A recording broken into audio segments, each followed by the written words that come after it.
오늘 이 시간은 그래도 사랑해 라는 제목으로 말씀의 은혜를 나누도록 하겠습니다. 자, 혹시 여기 가보신 분 손 한번 들어봐 주십시오. 예, 우리 주성식 집사님. 보긴 봤어요. 아, 예. 저는 김순덕 권사님 몰래 혼자 갔다 오셨냐고 하려고 그랬는데, 여기 뭐라고 써있냐면은 마이산 탑사라고 돼 있어요. 마이산 탑사. 여기 돌탑이 엄청 많죠. 마이산 아시죠? 전북 진안에 가면은 그 말 귀처럼 생겼잖아요, 그죠? 그래서 마이라고 해서 진짜로 바위만 두 개가 이렇게 있어요. 거기에 가면 이 마이산 탑사라고 있습니다. 이 탑이 총 몇 개인 줄 아세요? 108개나 있대요. 여기 눈에 보이는 거 아니라 올라가다 보면 계속 있습니다. 신기하죠? 이 탑이 어떻게 생겼을까요? 쌓은 사람이 있겠죠? 이 사람이 쌓았어요. 이갑용이라는 분입니다. 이갑용. 1885년도에 태어나셨는데 1885년도부터 이제 쌓았대요. 그래서 1957년도에 돌아가셨어요. 70몇 살 살았죠, 그죠? 1957년도에 돌아가셨는데 이분이 이 돌탑을 다 쌓았답니다. 이분이 참 대단한 분이죠, 그죠? 그래서 이렇게 돌탑을 쌓았는데 현재는 돌탑이 80개밖에 안 남아있대요. 108개를 세웠는데 지금은 80개밖에 없습니다. 왜 80개밖에 없을까요? 바람이 불고 뭐 지진이 일어나고 그래서 그럴까요? 이게 1885년도부터 해가지고 100년 넘게 멀쩡했습니다. 근데 관광객이 늘어나면서 돌탑이 무너지기 시작했답니다. 바람도 지진도 장마도 무너뜨리지 않은 것을 누가 무너뜨린 거예요? 사람이 무너뜨린 거예요. 오늘 본문에 나오는 이야기도 하나님이 공든 탑을 사람이 무너뜨린 이야기입니다. 자, 이 사람은 아브람입니다. 아브람. 하나님이 이 아브람을 11년 동안 공들여 키웠어요. 아브람이 지금 75 나이입니다. 75도 나이 든 나이죠. 근데 하나님께서 이 아브람을 불러냅니다. 불러내어서 아브람에게 땅을 줍니다. 가나안 땅으로 가라. 가나안 땅에 왔습니다. 근데 아브람이 가나안 땅 와보니까 자기가 살던 땅처럼 풍요롭고 마을도 있고 뭐 사람도 많은 게 아니라 뭐 빈 들판밖에 없거든요. 그러니까 이 아브람이 어디로 갑니까? 이집트로 내려갑니다. 근데 하나님이 야단치지 않습니다. 이집트에 가서 오히려 자기 아내를 왕에게 빼앗길 뻔한 위기에 있었지만 하나님이 구해주고 돈도 많이 받게 합니다. 그래서 가나안 땅으로 또 오죠. 와서 부자가 됐어요. 자기만 부자가 된 게 아니라 자기를 따라 나선 조카 롯까지 부자가 됐습니다. 그래서 같이 살기에 너무 땅이 좁으니까 둘이 땅을 나누죠. 그래서 롯은 저기 소돔과 고모라 성이 있는 곳으로 소알 땅으로 갑니다. 아브람은 그 땅에 그대로 있고요. 그래서 하나님이 이 아브람을 부자가 되게 해주셨어요. 지금 계속 하나님이 아브람을 공든 탑으로 키우고 있는 거예요. 근데 그 안 좋은 소식이 들렸죠? 이 소알 땅에 적군이 침입해서 다 약탈당하는데 롯도 잡혀간 거예요. 그래서 아브람이 어떻게 합니까? 하나님께 기도하고 자기가 가지고 있는 군인들만 데리고 가서 롯을 구해내죠. 이것도 하나님의 역사죠. 또 하나님이 어떻게 하십니까? 이 아브람이 아들이 없잖아요. 지금 사라와 이 아브람 사이에. 근데 아들을 주겠다고까지 약속을 했어요. 75세에 나와가지고 86세가 될 때까지 하나님은 이 아브람에게 11년 동안이나 계속 정성을 다해서 이 아브람을 돌봐주시고 부자가 되게 하시고 위험에서 건져주셨습니다. 그런데 이 아브람이 엉뚱하게도 11년 동안이나 쌓은 이 공든 탑을 무너뜨려 버렸어요. 어떻게 무너뜨렸을까요? 하갈, 자기 여종 하갈에게서 아이를 낳아버린 거예요. 하나님은 뭐라고 했습니까? 너와 너 아내 사이에서 애를 낳겠다고 했지. 그런데 이 아브람은 자기 생각에 내 아내는 너무 나이가 들었고 그리고 내 씨면 되는 거 아니냐 해가지고 또 아내 이 사라가 이 하갈을 추천을 해줬어요. 이 아이에게서 아들 낳으시오. 그래가지고 이스마엘을 낳은 거예요. 공든 탑이 무너졌습니다. 하나님께서 11년 동안 쌓은 탑을 이 아브라함이, 사람이 무너뜨려 버린 거예요. 그래서 하나님이 어떻게 하십니까? 13년 동안이나 말씀을 안 하세요. 86세 되던 해부터 오늘 본문 17장 1절에 보면 몇 살이라고 되어 있습니까? 99세라고 되어 있죠. 99세 될 때까지 13년 동안 하나님이 아무 말씀을 안, 왜? 너무 실망스럽거든요. 내가 75살 된 아브라함을 불러다가 땅도 주고 부자가 되게 하고 군대도 주고 위기도 넘어가게 해주고 아들도 주겠다고 했는데 그 세를 참지 못하고 이스마엘을 낳았으니 하나님이 얼마나 실망을 했겠어요. 그래서 하나님이 13년 동안 아무 말씀을 안 하고 계신 겁니다. 자, 이런 상황이 되면은 어떻게 됩니까? 만약 여러분들이요, 여러분 자식이 있어요. 자식을 먹이고 입히고 키우고 대학 보내놓고 다 했습니다. 그런데 이놈의 자식이 부모의 뜻과는 다르게 다른 길을 간다고 합니다. 또 사고를 치고 왔습니다. 또 엉뚱한 일을 벌여놔서 뒷수습을 해야 됩니다. 그럴 때 여러분들은 어떤 마음이 듭니까? 네 알아서 해라. 나는 모르겠다. 이렇게 하지 않습니까? 부모는 둘째치고라도 여러분 직장이나 사회에서 만약에 여러분들이 누구 밑에서 일을 하다 사고를 쳤어요. 그러면 그 책임을 누가 져야 됩니까? 사장이 책임을 집니까? 아닙니다. 내가 책임을 져야 됩니다. 심할서를 쓰든지 배상을 하든지 아니면 회사에서 잘리는 거예요. 그렇게 해서 책임은 그 사고를 친 사람이 져야 되는 겁니다. 근데 오늘 하나님은 어떻게 하시죠? 아브라함에게 아무 책임을 묻지 않고 있습니다. 그리고는 하나님께서 아브라함에게 나타나셨습니다. 첫 번째로 하는 말씀이 뭡니까? 아브라함, 내가 너를 불러다가 땅을 주고 돈을 주고 또 군사를 주고 위기에서 건져주고 아들도 줄 거라고 약속했는데 너는 내 약속을 기다리지 못하고 너 뜻대로 아들을 낳아서 너 그렇게 해서 나한테 면목이 있어? 라고 야단칠 만도 한데 하나님은 나타나자마자 뭐라고 말씀하신 줄 아세요? 이렇게 말씀하십니다. 나는 전능한 하나님이다.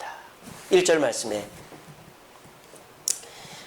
나는 전능한 하나님이라 너는 내 앞에서 행하여 완전하라 이렇게 얘기했습니다. 전능하신 하나님, 히브리어로 엘샤다이입니다. 엘샤다이. 자, 하나님은요 아브라함에게 그 어떤 야단도 치지 않았습니다. 뿐만 아니라 그 어떤 책임 전가도 하지 않으십니다. 책임은 누가 지겠다 이 말입니까?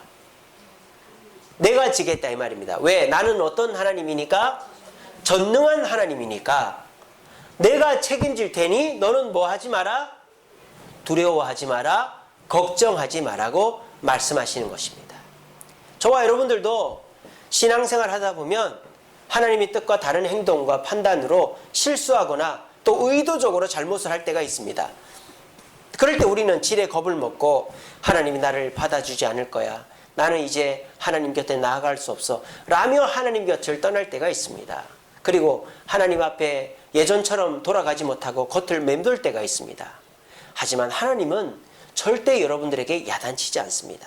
절대 여러분들에게 책임지라고 하지 않습니다. 하나님 뭐라고 말씀하십니까? 그래도 사랑해 라고 말씀하시며 걱정하지 마라. 나 돈 많다. 나 힘 많다. 나 지혜 많다. 내가 다 할 수 있다. 나는 너만 잃어버리지 않으면 된다라고 아브라함에게 말씀하신 겁니다. 이게 무슨 말입니까? 나는 너를 사랑한다. 내가 책임지겠다. 나는 네가 최고다. 너만 있으면 된다. 그 말이 함축된 것이 전능하신 하나님이라는 뜻인 것입니다. 오늘 이 자리에 나오신 저와 여러분, 2019년도에 하나님과 어떤 관계를 맺었건 하나님께 어떤 실망을 드렸건 그것은 상관없습니다. 하나님은 오늘 저를 통하여 여러분들에게 말씀하십니다. 나는 전능한 하나님이다. 나는 모든 것을 감당할 수 있는 하나님이다. 나는 너희들을 사랑하는 하나님이다. 그래도 나는 너희들을 사랑한다. 나는 너희들 밖에 없다라고 저를 통해서 여러분들에게 말씀하는 것입니다. 여러분 이 말씀을 믿으시고 하나님 곁을 맴돌지만 마시고 부끄러워 숨지 마시고 당당히 주님께 나와서 주님 죄송합니다. 잘못했습니다. 나를 다시 받아 기회를 주옵소서라고 얘기하므로 하나님 앞에 2020년도에는 새롭게 일어날 수 있는 저와 여러분 되시기를 간절히 바랍니다. 아멘. 그뿐입니까? 하나님 또 뭐라고 하십니까? 복을 주시겠다고 약속하십니다. 4절에 보세요. 보라, 내가 내 언약이 너와 함께 있으니 라고 그랬습니다. 자, 하나님은요 과거에 세운 언약을 파기시키지 않았어요. 사람과 사람 사이는 어떻습니까? 약속을 어기면 어떻게 되죠? 전에 했던 약속은 없어지는 거예요. 내가 너한테 100만 원 줄게 했는데 나한테 사기를 쳤다. 그러면 100만 원도 안 주는 거예요. 자식한테 내가 너 먹여주고 입혀주고 재워줄게 하는데 실망시켰다. 그럼 그거 안 하는 거예요. 세상에서는 서로의 관계가 깨지면 그걸로 끝입니다. 근데 하나님은요, 아브라함이 하나님에게 실망을 주고 자기 멋대로 해서 이스마엘을 낳아 놓았지만 하나님은 과거의 약속을 깨지 않으셨어요. 왜? 그 약속은 하나님께서 일방적으로 내가 100% 지키겠다고 하신 약속이기 때문입니다. 그뿐입니까? 과거의 약속을 회복하는 거로 끝나는 게 아닙니다. 그 뒤에 뭐라고 되어 있습니까? 이름을 바꿔줍니다. 5절에 보면 네 이름이 원래는 아브람이었다. 아브람은 한 가족, 집안의 아버지라는 뜻입니다. 근데 이름을 뭐로 바꿉니까? 아브라함.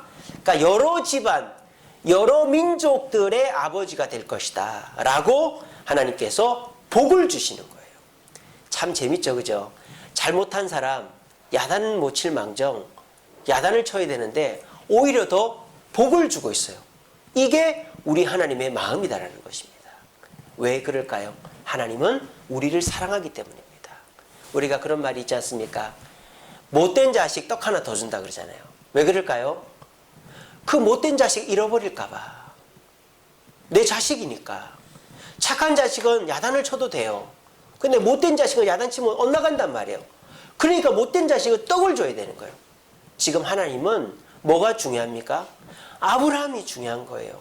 그러니까 이 아브라함을 잃지 않기 위해서 과거의 약속을 그대로 보존해 주십니다. 과거의 약속이 뭡니까? 너로 아들을 낳을 것이다. 그대로 얘기하십니다. 하나님이 너 아들을 내가 줄 거다. 그리고 그뿐만 아니라 너의 아들이 한 명이지만 그 아들로 인하여 너는 열국의 아버지가 되게 될 것이다 라고 축복을 해주시는 것입니다. 이것이 하나님의 마음입니다. 오늘 이 시간 저를 통해서 여러분들에게 똑같은 얘기를 하시는 겁니다. 여러분들도 혹여나 그런 생각하실 수 있습니다. 내가 이렇게 잘못했으니 하나님은 이제 나를 사랑하지 않으실 거야. 하나님 나에게 벌을 주실 거야. 아니면 하나님께서는 하나님과 나 사이는 예전처럼 좋아지지 않을 거야. 그렇게 생각합니다. 그렇죠. 사람들 사이는 그렇죠. 사람들 사이는 한번 다투고 나면은 더 좋아지기가 쉽지가 않습니다. 하지만 하나님은요, 우리를 사랑하기 때문에 우리에게 오히려 더 큰 복을 주어서라도 우리를 놓치지 않고 우리와의 관계가 더 좋게 만들어지기를 원하시는 것입니다. 여러분들과 이게 감정이 상한 사람이 있을 수 있습니다. 그래서 지금 관계가 좀 멀어져 있는 사람이 있을 수 있습니다. 그런데요, 저는 오히려 그런 사람한테 더 잘해줘야 된다고 생각합니다. 왠지 아십니까? 사랑의 반대말은 미움이 아니기 때문입니다. 사랑의 반대말은 뭐죠? 무관심입니다. 미움은 사랑과 제일 가까이 있습니다. 오히려요, 나를 미워하고 나를 반대하는 사람이 있잖아요. 잘해줘 보십시오. 사랑해줘 보십시오. 그러면 나하고 잘 지내던 사람보다 더 나와 더 가깝고 잘 지내는 사람이 될 수 있습니다. 근데 거꾸로 내가 좋아하는 사람만 좋아하고 내가 한번 부딪힌 사람하고는 이제 관계를 멀리하고 끊어버리잖아요. 그럼 어떻게 되는 줄 아세요? 나를 좋아하는 사람이 점점 줄어들어요. 왜냐? 365일, 5년, 10년, 20년 계속 좋게 지낼 수 있는 사람은 없습니다. 부부 사이도 맨날 싸우고 다투는데요. 근데 다퉜던 사람이라고 해도 내가 저 사람을 잃지 않기 위해서 내가 할 수 있는 한의 최선의 사랑과 배려와 또 선행을 베풀어주면 그 사람이 오히려 더 나랑 가까워지게 되어져 있는 것입니다. 저는 그래서 혹시 여러분들 중에서 누군가와 다퉜는데 그 사람이 자꾸 나에 대해서 안 좋은 소리를 하고 나를 미워하고 또 나를 싫어한다. 오히려 그 사람한테 잘해 주십시오. 그 사람을 세워주십시오. 그 사람을 도와주세요. 그러면 그 사람이 끝에 가서 여러분들을 제일 사랑하고 제일 챙겨주고 제일 돌봐줄 것입니다. 여러분, 원수 같은 남편, 원수 같은 아내 있죠? 끝까지 손잡고 가는 거예요. 그러면 자식은 떠나갑니다. 형제는 떠나갑니다. 친구는 떠나갑니다. 내 곁에 끝까지 남아있을 수 있는 사람은 나하고 그렇게 평생 원수로 지낸 내 남편, 내 아내입니다. 이건 분명한 사실입니다. 여러분, 나와 가장 지금 관계가 안 좋은 그 사람이 나를 끝까지 책임져 줄 사람이에요. 그 사람이 나를 미워하죠. 여러분들 그런 생각 안 듭니까? 아니, 내가 그렇게 싫으면은 나를 떠나면 되지. 왜 떠나지도 않고 계속 내 옆에서 나를 괴롭히나? 그런 생각 드시죠? 여러분, 그 사람은 나를 사랑하기 때문에 못 떠나는 거예요. 그리고 그 사람은 절대 나를 안 떠납니다. 오히려 내가 더 잘해줘서 그 사람을 껴안아 버리면 오히려 더 나와 가까이 되는 사람이에요. 하나님은 이 아브라함을 아셨던 거예요. 얘가 실수를 하지만 내가 이 아브라함을 잃지 않아야 내 자식, 내 자손들을 하나님의 백성을 이어갈 수 있다는 확신이 있으셨기 때문에 아브라함을 놓치지 않은 것입니다. 여러분, 2020년도에 여러분들하고 관계가 멀어진 사람 중에 끊임없이 여러분들을 괴롭히는 사람이 있을 것입니다. 여러분, 그런 사람들 절대 멀리 하지 마세요. 오히려 더 껴안으시고 가까이 하십시오. 그러면 그 사람이 결국은 여러분들의 가장 좋은 친구, 또 가장 좋은 조력자가 되게 될 것입니다. 오늘 우리 하나님은요, 실망시킨 이 아브라함을 버리지 않았습니다. 물론 마음이 아프시니까 13년 동안은 그냥 내버려 뒀어요. 하지만 하나님께서는 다시 아브라함을 불러서 너의 그 문제 묻지도 않고 따지도 않고 내가 다 책임지겠다라며 전능하신 하나님이라고 선포하셨습니다. 그리고 이 하나님은 오히려 아브라함에게 복을 주셨습니다. 원래 약속에다가 플러스해서 열국의 아버지로 더 큰 복을 주셨습니다. 그 복을 받은 아브라함은 어떻게 합니까? 이 이후로 실수하지 않습니다. 여러분, 아까 제가 말씀드렸죠. 나를 미워하고 실수한 사람 껴안고 더 잘해주라 그랬죠. 그 결과가 뭐예요? 아브라함이 아들을 하나님께 드리려고 한 것입니다. 여러분, 이것은 진리입니다. 여러분 주변에서 여러분을 괴롭히는 사람이 있습니다. 그 사람 멀리 하려고 하지 마세요. 더 안고 껴안아 주세요. 위기의 순간에 반드시 나를 도와주러 나타나게 되어 있습니다. 아브라함이 만약에 하나님께서 이스마엘 낳았다고 버려버렸다 치십시다. 그러면 아브라함은 배나 지옥 자식 되고 하나님을 오히려 저주하고 돌아다녔을 것입니다. 그런데 하나님이 이 아브라함을 끝까지 품어주고 용서해주고 더 큰 복을 주었더니 금쪽 같은 아들을 하나님께 바치려고 아브라함이 했던, 그걸 보고 하나님 뭐랍니까? 네가 나를 사랑하는 줄이지 알았다. 너의 믿음을 내가 봤다라고 하지 않습니까? 이것은 아브라함 스스로 만들어낸 게 아니라 하나님의 이 모습에서부터 나타나게 된 것입니다. 여러분, 우리 모두가 이런 모습으로 2020년도 살아간다면 하나님과 우리 사이도 회복되고 여러분들 사람 사이도 회복되게 될 것입니다. 2020년도 하나님은 기다리고 계십니다. 아니, 하나님이 지금 찾아오시고 계십니다. 저를 통해서 여러분들에게 찾아왔습니다. 너희들 실수한 거 내가 다 용서해 주겠다. 그리고 나를 실망시킨 거 용서해 주겠다. 나는 전능한 하나님이다. 너의 그 모든 문제 내가 해결해 주겠다. 그리고 내가 너에게 복을 주겠다. 나의 곁에 있어만 다오 라고 말씀하십니다. 이 말씀 여러분 저를 통해 들었습니다. 외면하지 맙시다. 이 말씀 앞에 그냥 여러분 자존심 다 내려놓고 여러분 하나님 앞에 서운한 거 다 내려놓고 네 주님 알겠습니다. 제 용서해 주시고 이제 주님 뜻대로 살겠습니다. 저를 받아주세요. 이렇게 하십시오. 그럼 하나님은 다 잊어버리고 더 큰 복으로 함께 하시고 여러분들은 더 큰 믿음의 주의 백성들, 자녀들이 될 줄로 믿으시기를 바랍니다. 그리고 또 중요한 것이 무엇입니까? 여러분 주변의 사람들을 하나님이 우리를 사랑하듯이 대하십시오. 나를 떠나지도 않으면서 계속 나를 괴롭히는 그 사람은 나를 사랑하는 사람이에요. 근데 마귀에게 쓰임받아서 그런 거예요. 저 사람이 나를 사랑하는데 마음속에 시기 질투가 있고 또 여러 가지 풀리지 않은 답답함들이 있으니까 나한테 올바르게 사랑한다 말 못하고 자꾸 가시돋친 말을 하고 나를 괴롭히는 것 뿐입니다. 그런 사람을 더 안아줘 보십시오. 오히려 더 잘해줘 보십시오. 그러면요, 내가 힘들 때 하나님께서 이삭을 바치라고 했을 때 아브라함이 이삭을 바치려고 한 것처럼 결국은 그 사람이 내가 어려울 때 나를 도와주게 될 것입니다. 우리 모두가 이렇게 그래도 사랑하는 하나님의 사랑을 깨닫고 하나님 곁에 머물며 주님께 순종하는 한 해 되기를 바라고, 그 하나님의 사랑처럼 우리도 나를 미워하는 주변 사람들을 사랑하여 내 곁에 함께하여 그 사람이 결국 나를 도와주는 그날을 볼 때까지 우리 모두와 사랑을 나누며 올 한 해 살아갈 수 있는 저와 여러분들 되시기를 간절히 바랍니다. 우리 말씀 읽겠습니다. 시작.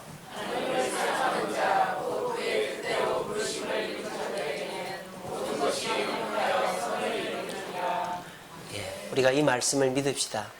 내 실수도 하나님은 복으로 만들어 가죠. 아브라함의 그 실수를 복으로 만드시지 않습니까? 사람이요, 과거에 붙잡혀 있으면 오늘을 살아갈 수 없고 미래가 불투명합니다. 특별히 과거의 실수에 매여 있는 사람 절대 성공할 수 없습니다. 여러분, 단순하게 삽시다.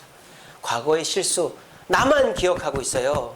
여러분들 실수들 하셨잖아요. 저도 실수가 많습니다. 그러면 사람들 앞에 안 나서려고 그래. 왜? 사람들이 나만 볼까봐.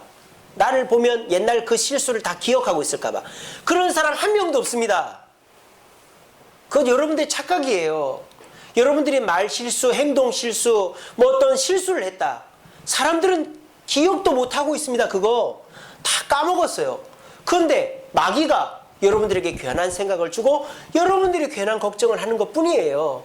아무도 여러분들의 실수를 기억하고 있지 않습니다. 우리 하나님도 마찬가지입니다. 여러분들 실수를 알고는 계시지만 예수 그리스도의 피가 덮어버렸기 때문에 더 이상 기억하지 않으신다 그랬어요. 동이 서에서 먼 것까지 다 잊어버린다 그랬습니다. 여러분, 그 과거의 실수도 하나님은 선으로 바꾸시니까 여러분 하나님 앞에 나아갑시다. 그리고 그 하나님 앞에 무릎을 꿇읍시다. 그러면 하나님은 나에게 모든 것을 용서해 주시고 전과 같이 해주시고 더 큰 복을 주실 것입니다. 또 그 모습으로 우리 주변 사람들을 껴안음으로 우리 모두 사람을 잃지 않고 오히려 나를 미워하는 사람이 더 나를 도와주는 선순환이 되어서 우리 주변에 나와 함께하는 사람이 더 많이 늘어가서 나이가 들면 들수록 사람들이 많아지고 행복해지고 만날 사람들이 많아지고, 그래서 우리 모두가 우리 주세움교회에서 또는 우리 주변에서 함께 사랑을 나누고 행복을 나눌 수 있는 저와 여러분들이 되시기를 간절히 바랍니다. 우리 찬양하겠습니다. 그래도라는 찬양이죠. 우리가 하나님을 실망시키고